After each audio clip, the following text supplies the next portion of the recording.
إن الله على كل شيء قدير.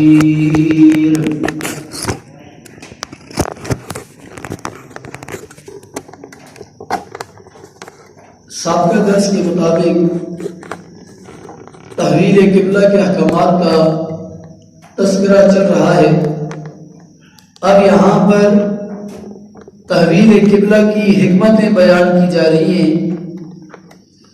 وَلِكُلِّ وِجْهَةٌ هُوَ مُوَلِّيهَا، ہر ایک کے واسطے ایک سمت، ایک جانب، ایک طرف مقرر ہے. وہ مولیا، جس کی طرف وہ کیا کرتے ہیں، اپنا رخ پھیرتے ہیں. فَاسْتَبِقُوا الْخَيْرَاتِ، بس آپ سبقت کیجئے خیرات، نیک کاموں میں. وَلِكُلِّ وِجْهَةٌ هُوَ مُوَلِّيهَا، ہر ایک کے واسطے ایک سمت مقرر ہے جس کی طرف وہ رخ کرتا ہے. اس سے مراد یہ ہے کہ جملہ اقوام، مذاہب جتنے بھی ہیں، ہر ایک کا کوئی نہ کوئی قبلہ ضرور ہے. ہر ایک کا کوئی نہ کوئی قبلہ ضرور ہے جس کی طرف وہ رخ کر کے کیا کرتے ہیں جی، نماز پڑھتا ہے، اپنی عبادت کرتا. قطع نظر اس بات سے کہ وہ اللہ نے مقرر کیا تھا جس کی طرف وہ رخ کر کے نماز پڑھتے یا اپنی عبادت جو بھی کرتے ہیں، جس قوم کا بھی تھا، کیا وہ اللہ نے مقرر کیا تھا یا انہوں نے اپنی طرف سے مقرر کیا؟ لیکن ہر ایک کے لیے کوئی نہ کوئی قبلہ موجود ہے. دیکھیے، کوئی آگ کی طرف منہ کر کے 148 آیت کا دوسرے پارے تقریباً 287 جی. تو اب مجوسی ہیں، وہ آگ کی طرف رخ کر کے نماز پڑھتے یا اپنی عبادت کرتے. ہندوؤں کو دیکھو تو بھگوان کو سامنے رکھتے ہیں. کیا ہے ایسے کہ ہر ایک مذہب کا اپنا اپنا قبلہ ضرور ہے. وہ اللہ نے مقرر کیا یا انہوں نے خود مقرر کیا، لیکن قبلہ ان کا ضرور موجود ہے. فَاسْتَبِقُوا الْخَيْرَاتِ، آپ نیکی کے کاموں میں جلدی کیجیے، نیکی کے کاموں میں تاخیر نہ فرمائیے. اَيْنَمَا تَكُونُوا، جہاں کہیں بھی تم ہوگے، یأتی بکم اللہ جمیعا، اللہ تعالیٰ تم سب کو لائے گا، اکٹھا کر دے گا. اب آج کل بھی، اس زمانے میں بھی لوگ کیا جی، تحویل قبلہ ادھر کیوں ہو گیا جی، ادھر کیوں نہیں ہوا؟ وہ یہ کیسے نبی ہے، پہلے مکہ کی طرف منہ کر کے نماز پڑھ رہا تھا، ابھی کیا جی بیت المقدس کی طرف منہ کر کے نماز پڑھی ہے، پھر دوبارہ اس طرف مڑ گئے. اس کی باتوں کی سمجھ فضول باتوں کے اندر پڑ جانا. فرمایا کہ ہر ایک کا کوئی نہ کوئی قبلہ ہے، سو اس کو اپنی ترتیب کے مطابق چلنے دو، جو جس طرف رخ کر کے نماز پڑھتا ہے. کسی دوسرے کو چھیڑنے چھاڑنے کی ضرورت نہیں ہے. فَاسْتَبِقُوا الْخَيْرَاتِ، آپ نیکی کے کاموں میں جلدی کیجئے، نیکی کے کاموں میں تاخیر نہ کیجئے. فَاسْتَبِقُوا الْخَيْرَاتِ کے صغرے کے اندر مفسرین کرام نے لکھا کہ فضول قسم کی باتوں کو چھیڑنا یہ گویا کہ نیکیوں میں تاخیر کرنا ہے. دیکھیے اس زمانے میں اس طرح منہ کرو، اس طرح منہ کرو، اس طرح منہ کرو، فضول قسم کی باتوں کے اندر کیا جی لوگ الجھ چکے جی. آج کل کے زمانے میں دیکھیے نماز کا پتہ نہیں ہے، ایسی فرض نماز نہیں پڑھتی، لیکن دن کو چوک میں، چوراہے میں، دکان میں، گاڑی میں بیٹھ کر دین کی دعوت یا اس کی کیا جی باتیں دین کے مطابق ایسی کرتے ہیں کہ جیسے ہم نے پوری بخاری شریف اور پورے قرآن کو ترجمہ تشریح کے ساتھ حفظ کیا ہوتا ہے جی. باتیں ہم کرتے ہیں، جس بندے سے بھی بات کرو دین کا باریک سے باریک مسئلہ، اور بالخصوص آج کے تو سوشل میڈیا کے دور ہے، وہاں سے سنتے اور یہاں پہ دن کو ایک دوسرے کے ساتھ جھگڑے کرتے رہتے ہیں جی. اے والا مولانا ٹھیک آتے، وہ والا مولانا غلط آتے. ہاں جی، چھوٹے چھوٹے ایسے مسائل کہ جن کا نہ دین کا کوئی فائدہ ہے نہ دنیا کا کوئی فائدہ ہے، ان کو لے کر سارا دن کیا جی بیٹھے ہوئے ایک دوسرے کے ساتھ نزاع اور جھگڑا کرتے رہتے ہیں. اور حقیقت حال یہ ہے کہ نماز جو فرض ہے کسی حال میں معاف نہیں، اس کا ہمیں پتہ نہیں. یعنی فضول قسم کی لفظیات کے اندر الجھ گئی. ایسے ہے کہ نہیں جی؟ ہاں، آج مثال لے لیتے، چھوٹی سی بات ہے، مثال لے لیتے جی. دن پر بیٹھے ہوں گے، یہ سیاسی مولوی جو ہے اس کو میں نہ مانتا، بھائی کو ملانا ہی نہیں ہے، کو ملانا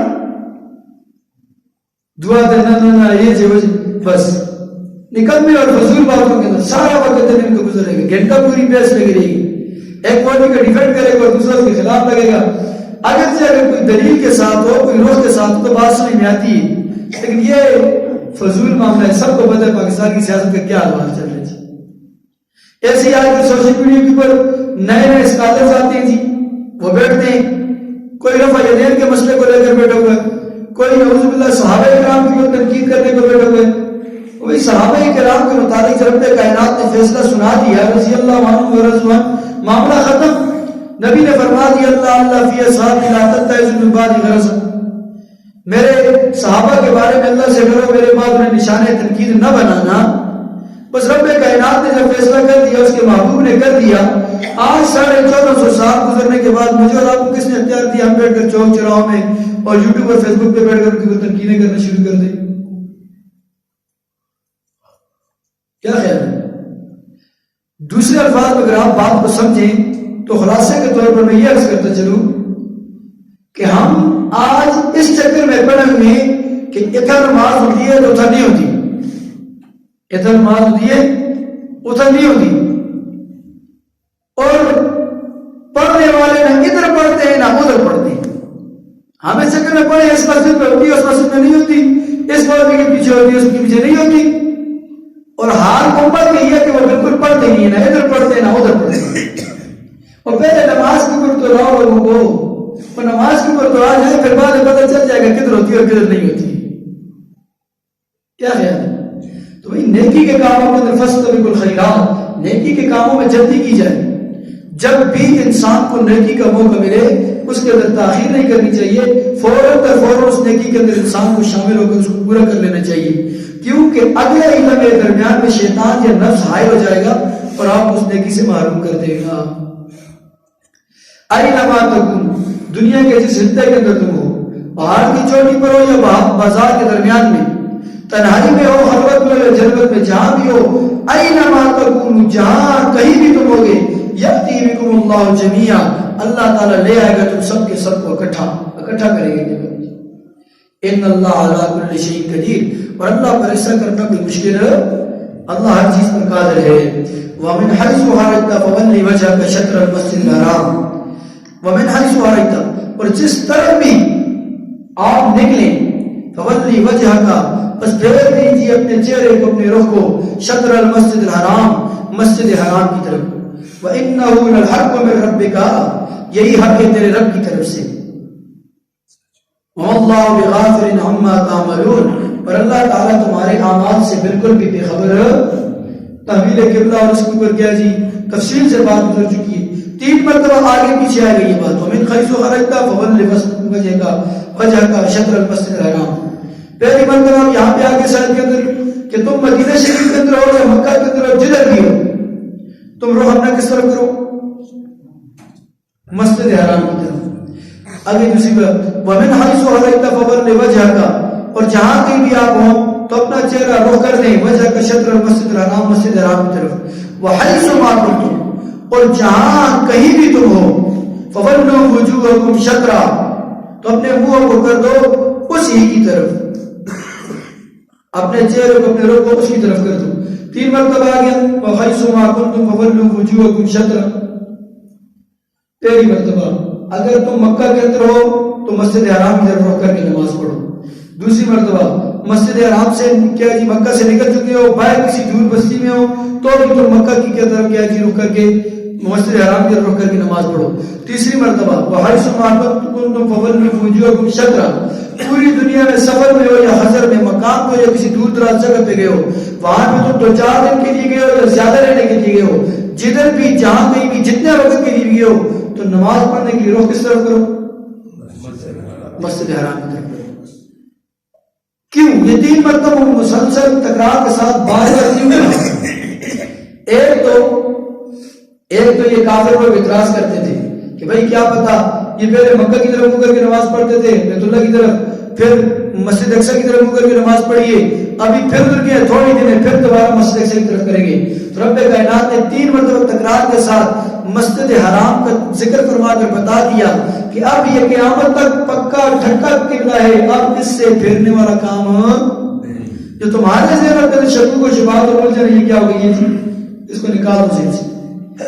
خود اللہ نے فرما دیا لئلا یکون للناس علیکم حجہ، تاکہ نہ رہے لوگوں کے درمیان علیکم پر کوئی حجت، لوگوں کے اوپر کوئی جھگڑے کی بات نہ رہے کہ دوبارہ پھریں گے دوبارہ جی.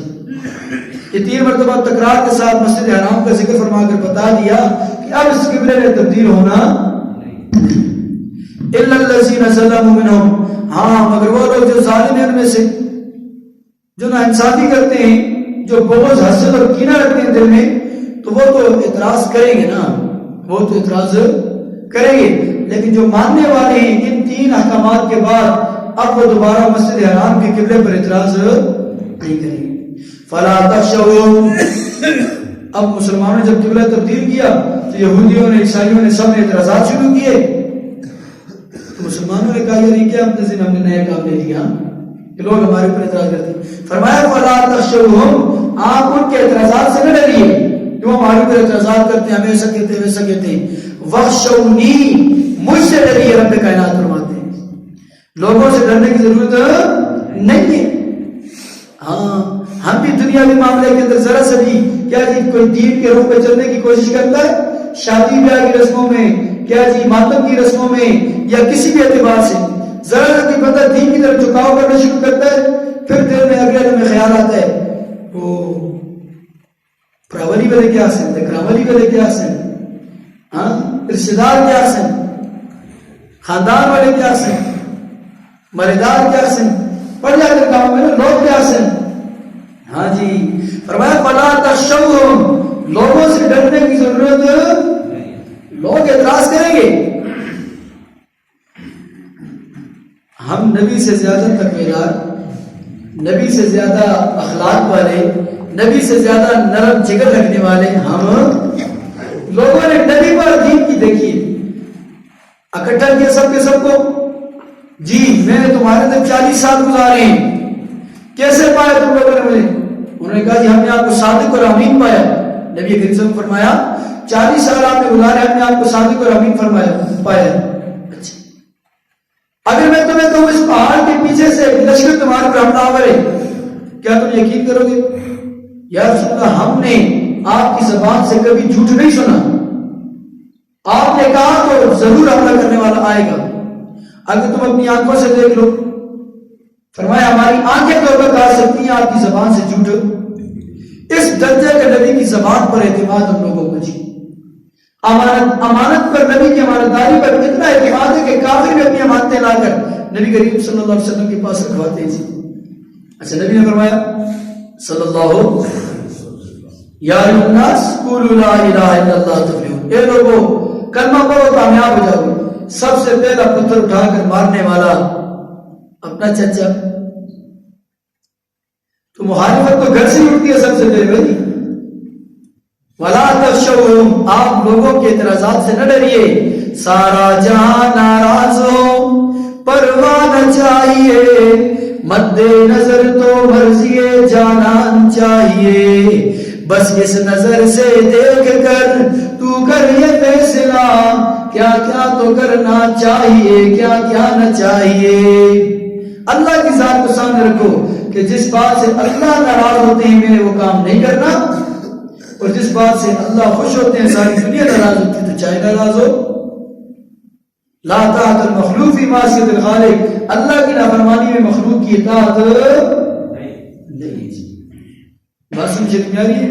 ولا تخشوهم، آپ لوگوں کے اعتراضات سے نہ ڈریں. وخشونی، مجھ سے ڈریں، اللہ زیادہ حقدار ہے ڈرنے کا. وَلِيُتِمَّ نِعْمَتِي عَلَيْكُمْ، تم اللہ سے ڈرو کیونکہ اللہ مکمل کر دے تمہاری پر اپنی نعمت کو. وَلَعَلَّكُمْ تَهْتَدُونَ، تاکہ تم کیا پالو؟ ہدایت پالو. کیا پالو جی؟ سیدھا راستہ، ہدایت کا راستہ پالو جی. اس لیے جتنی مصیبتیں، تکلیفیں، پریشانیاں آئیں انسان پر، بس ان کو یہ بات ذہن میں رکھ لینی چاہیے، ذرا تصور کریں اس دین کی خاطر نبی کریم صلی اللہ علیہ وسلم کے دانت مبارک بھی شہید ہوئے. حضرت بلال حبشی کی رضی اللہ تعالیٰ عنہ ان کی پیٹھ کو چھلنی کر دیا گیا. حضرت زنیرہ کی آنکھوں کو نکال دیا گیا. حضرت زکریا علیہ السلام کے 2 ٹکڑے کر دیے گئے. حضرت سہیل رومی کو سولی پر لٹکا دیا گیا. اتنی بڑی بڑی قربانیاں ان لوگوں نے دی. کل میدان محشر میں کوئی کٹا ہوا بازو دے کے آئے گا, کوئی کٹا ہوا سر, کسی کے جسم پر تلواروں کے نشان. اور ہمارے عمل نامے میں ہم کیا کہتے ہیں کہ لوگوں کے اعتراضات بھی نہ ہوں کہ جو دین کی وجہ سے ہم نے برداشت کیے. لوگوں نے تو جان دے کر دین کو بچایا اور ہم باتیں بھی نہیں سن سکتے لوگوں کی دین کی خاطر, اللہ کی خاطر. تو پھر محبت کیسی ہے؟ پھر نبی سے اور اللہ کی دین سے محبت کا دعویٰ کیسا ہے کہ ہم اللہ اور اس کے رسول کے لیے 2 باتیں بھی نہیں سن سکتے, کسی کے اعتراضات بھی نہیں سن سکتے. اللہ اکبر. کما ارسلناک فیکم کما ارسلنا فیکم رسولا منکم, جیسا کہ بھیجا ہم نے تمہارے اندر رسول کو. وہ پرانے زمانے میں آپ کو یاد ہے حضرت ابراہیم علیہ السلام نے دعا فرمائی تھی, اے اللہ ان کے اندر ایک نبی کو بھیج جو ان کو کیا کرے, کتاب کی تعلیم کی آیتوں کی تلاوت کرے, کتاب کی تعلیم دے, حکمت کی باتیں سکھائے اور تزکیہ نفس کرے. 4 دعائیں کی تھی نا. اب اللہ رب کائنات نے دعاؤں کا اہتمام کی اور ان کو قبول فرمایا. اب ان کا کیا چیز یہاں پر تذکرہ ہے کہ کما ارسلنا فیکم رسولا, جیسا کہ ہم نے بھیجا تمہارے اندر رسول کو صلی اللہ. اب رسول اکرم صلی اللہ علیہ وسلم آئے, کام کیا ہے, کس مقصد اور مشن کے لیے آئے؟ فرمایا یتلو علیکم آیاتنا, پڑھتے ہیں تمہارے اوپر ہماری آیتوں کو. ابراہیم علیہ السلام نے دعا فرمائی تھی, پڑھتا ہے وہ رسول تمہارے اوپر ہماری آیتوں کو. وَيُزَكِّيكُمْ, اور پاک کرتا ہے تم کو. وَيُعَلِّمُكُمُ الْكِتَابَ, اور سکھاتا ہے تم کو کتاب کی باتیں. والحکمہ, اور حکمت کی باتیں. وَيُعَلِّمُكُمْ مَا لَمْ تَكُونُوا تَعْلَمُونَ, اور سکھاتا ہے تمہیں وہ جو تم نہیں جانتے. میں نے آپ سے عرض کی کہ نبی کریم صلی اللہ علیہ وسلم کے بعثت کے 4 مقاصد, تلاوت آیات, علم کتاب, حکمت کی باتیں اور تزکیہ نفس. چاروں کے چاروں رب کائنات نے فرمایا وہ کرتے ہیں. اور وہ چیزیں تمہیں سکھائی, وہ باتیں تمہیں سکھائی, وہ علم تمہیں سکھایا جس کا تمہیں پتا نہیں تھا. فَاذْكُرُونِي أَذْكُرْكُمْ, سو تم یاد کرو مجھے, اذکرکم, میں تمہیں یاد کروں گا. فَاذْكُرُونِي أَذْكُرْكُمْ, تم مجھے یاد کرو میں تمہیں یاد کروں گا. وَاشْكُرُوا لِي وَلَا تَكْفُرُونَ, میرا شکر ادا کرو, میری ناشکری نہ کرو. ایک اللہ والے فرماتے ہیں کہ مجھے پتا ہے اللہ تعالیٰ مجھے کس ٹائم یاد کرتے ہیں. مجھے پتا ہے کہ اللہ تعالیٰ مجھے کس ٹائم یاد کرتے ہیں. کسی نے پوچھا بھائی وہ کیسے, تمہیں کیسے پتا چل جاتا ہے کہ اللہ سے تمہیں یاد کر رہے ہیں؟ فرمایا جس وقت میں اللہ کو یاد کر رہا ہوتا ہوں اسی وقت اللہ مجھے یاد کر رہے ہوتے ہیں. کیوں اللہ نے فرمایا نا فَاذْكُرُونِی, تم مجھے یاد کرو گے, اذکرکم, میں تمہیں یاد کروں گا. فرمایا تم لوگوں کے سامنے میرا ذکر کرو, تم لوگوں کے سامنے میرا تذکرہ کرو, میں اس سے اعلیٰ افضل اور اونچی مجلس میں تمہارا ذکر کروں گا. تم لوگوں کے سامنے میرا ذکر کرو گے, میں فرشتوں کے سامنے تمہارا ذکر کروں گا.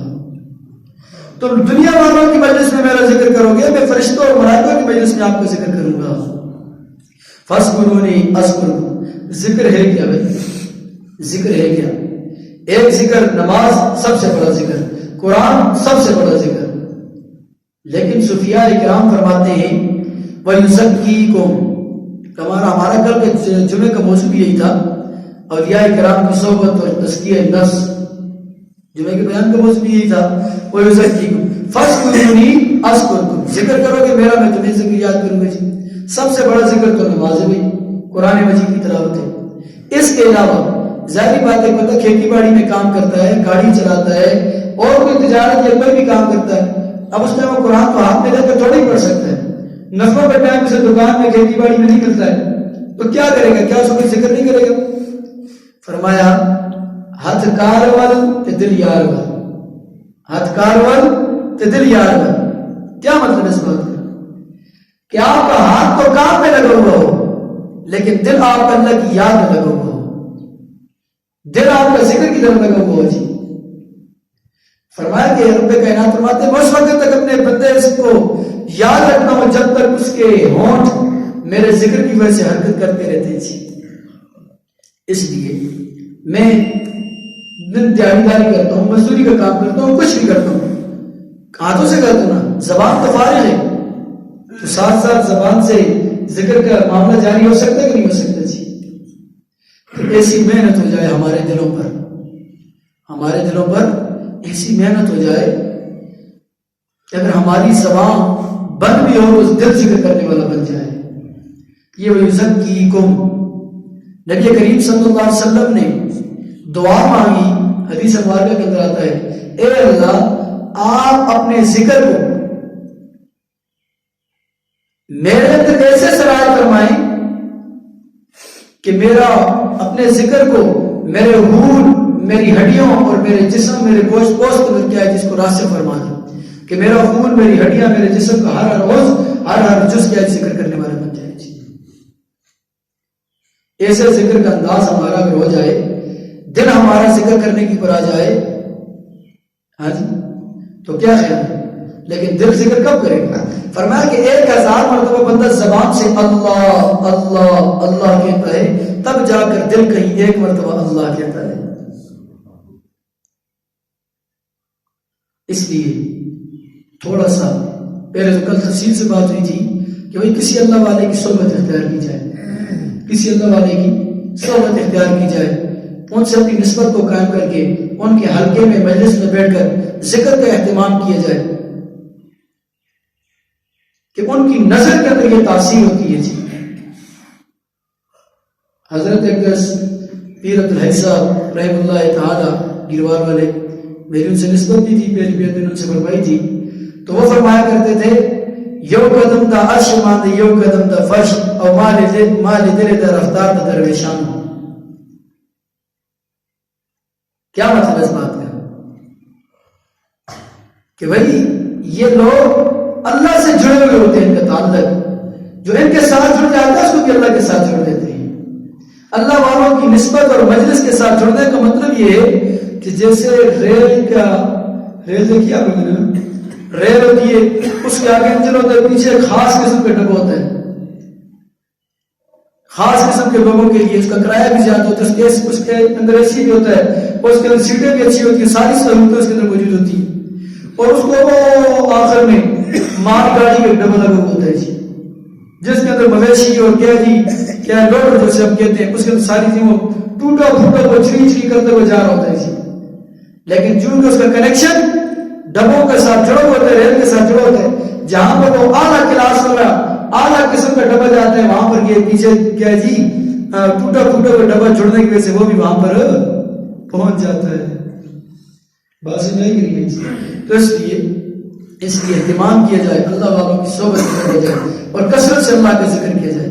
کچھ بھی نہیں ہو تو روزانہ کا معمول بنائیں, ذرا سا تنہائی میں, ذرا سی دیر تنہائی میں بیٹھ کر اپنے دل کو سامنے رکھ کر اس کے اوپر کیا جی 2-4 ضربے لگائیں, کیونکہ ہمارے دل گناہوں کی وجہ سے سخت ہو چکے ہیں, سیاہ ہو چکے ہیں, ان کو رگڑائی کی ضرورت ہے.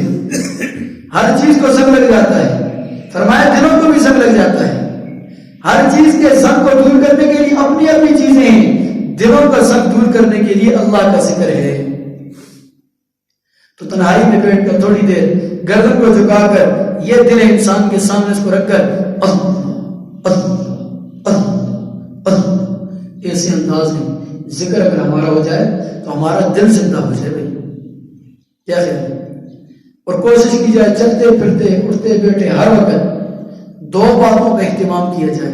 آسان بھی ہے, گننے کی ضرورت بھی نہیں ہے.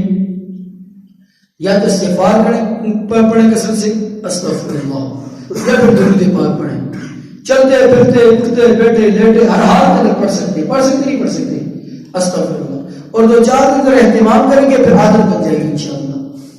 فاذکرونی اذکرکم, اگر چاہتے ہیں کہ اللہ ہمیں یاد کرے تو پھر اللہ کو یاد کرو.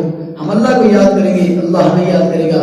جب ہم اللہ کی یاد کے اندر آئیں گے تو پھر ہمیں کوئی بھی پریشانی اور ٹینشن دنیا کے اندر نہیں آئے گی. بس یہ کہ نہیں ہے فَاسْكُرُونِي أَذْكُرْكُمْ, مجھے یاد کرو میں تمہیں یاد کروں گا. وَاشْكُرُوا لِي, میرا شکر ادا کرو, میرا شکر ادا کرو. وَلَا تَكْفُرُونَ, میری ناشکری نہ کرو. اگر تم میرا شکر ادا کرو گے تو میں تمہاری نعمتوں کے اندر اضافہ کروں گا, ناشکری کرو گے تو میرا عذاب بہت سخت ہے. اگر چاہتے ہیں کہ نعمتوں کے اندر اضافہ ہو, ہاں جی, تو شکریہ شکر ادا کریں ہر حال کے اندر. جس حال میں تو رکھے وہ حال گوارا ہے, محشر میں یہ تم کہنا یہ بدلہ ہمارا ہے. تو شکر کا درجہ ہر لمحے ہمارے کیا جی زبان پر جاری ہو. پانی پیے تو الحمدللہ, یہ چل کر جو مسجد تک آئے تو الحمدللہ, نیند سے اللہ نے بیدار کیا تو الحمدللہ, میٹھی نیند سلایا تو الحمدللہ. ہر حال کے اندر اللہ کا شکر کرنے کی کوشش کی جائے. ترجمہ دیکھ لیں. وَلِكُلِّ وِجْهَةٌ هُوَ مُوَلِّيهَا, ہر کسی کے واسطے ایک سمت اور ایک جانب کے کام کر رہے. فَاسْتَبِقُوا الْخَيْرَاتِ, سو سبقت کرو نیکیوں میں. أَيْنَمَا تَكُونُوا, جہاں کہیں تم ہوگے. يَأْتِي بِكُمُ اللَّهُ جَمِيعًا, لے آئے گا اللہ تعالیٰ تم کو اکٹھا کرے گا. إِنَّ اللَّهَ عَلَى كُلِّ شَيْءٍ قَدِيرٌ, بے شک اللہ تعالیٰ ہر چیز پر قادر ہے, قدرت رکھتا ہے. وَمِنْ حَيْثُ خَرَجْتَ, اور جس جگہ بھی آپ کے آئے نکلیں. فَوَلِّ وَجْهَكَ شَطْرَ الْمَسْجِدِ الْحَرَامِ, تو اپنے رخ کو پھیر دیجئے مسجد حرام کی طرف. وَإِنَّهُ لَلْحَقُّ مِنْ رَبِّكَ, بے شک یہی حق ہے تیرے رب کی طرف سے. وَمَا اللَّهُ بِغَافِلٍ عَمَّا تَعْمَلُونَ, اور اللہ تعالیٰ بے خبر نہیں ہے تمہارے ان کاموں سے جو تم کرتے ہو. وَمِنْ حَيْثُ خَرَجْتَ, اور جہاں کہیں بھی آپ نکلے. فَوَلِّ وَجْهَكَ شَطْرَ الْمَسْجِدِ الْحَرَامِ, تو پھیر دیجئے اپنے چہرے کو مسجد حرام کی طرف. وَحَيْثُ مَا كُنْتُمْ, اور جس جگہ بھی تم ہو. فَوَلُّوا وُجُوهَكُمْ شَطْرَهُ, پھیر دو اپنے منہ کو اسی کی طرف. لِأَلَّا يَكُونَ لِلنَّاسِ عَلَيْكُمْ حُجَّةٌ, تاکہ نہ رہے لوگوں کو تم سے جھگڑے کا موقع. إِلَّا الَّذِينَ ظَلَمُوا مِنْهُمْ, مگر وہ جو ظالم ہیں ان میں سے. فَلَا تَخْشَوْهُمْ وَاخْشَوْنِي, آپ ان کے اعتراضوں سے نہ ڈریے. وَاخْشَوْنِي, مجھ سے ڈریے. وَلِأُتِمَّ نِعْمَتِي عَلَيْكُمْ, اور اس واسطے کہ میں مکمل کر دوں تمہارے اوپر اپنی نعمت کو. وَلَعَلَّكُمْ تَهْتَدُونَ, اور تاکہ تم سیدھا راستہ پاؤ. كَمَا أَرْسَلْنَا فِيكُمْ رَسُولًا, جیسا کہ بھیجا میں نے تمہارے اندر رسول اکرم صلی اللہ علیہ وآلہ وسلم کو. یتلو علیکم آیاتنا, پڑھتا رہے تمہارے سامنے ہماری آیتیں. ویزکیکم, اور پاک کرتا ہے تم کو. ویعلمکم الکتاب, اور سکھاتا ہے تمہیں کتاب کے علم. والحکمت, اور حکمت کی باتیں. ویعلمکم ما لم تکونوا تعلمون, اور سکھاتا ہے تم کو وہ جو تم نہیں جانتے تھے. فاذکرونی اذکرکم, سو تم مجھے یاد کرو میں تمہیں یاد رکھوں گا. واشکروا لی ولا تکفرون, میرا شکر ادا کرو میری ناشکری نہ کرو. وآخر دعوانا الحمدللہ رب العالمین. سبحان ربک رب العزت عما یصفون وسلام علی المرسلین والحمدللہ رب العالمین. اللهم اني اسالك العفو والعافيه في الدين والدنيا والاخره. اللهم اني اسالك الهدى والتقى والعفاف والغنى. يا رب لك الحمد كما ينبغي لجلال وجهك وعظيم سلطانك. وصلى الله تعالى على خير خلقه محمد واله واصحابه واهل بيته اجمعين برحمتك.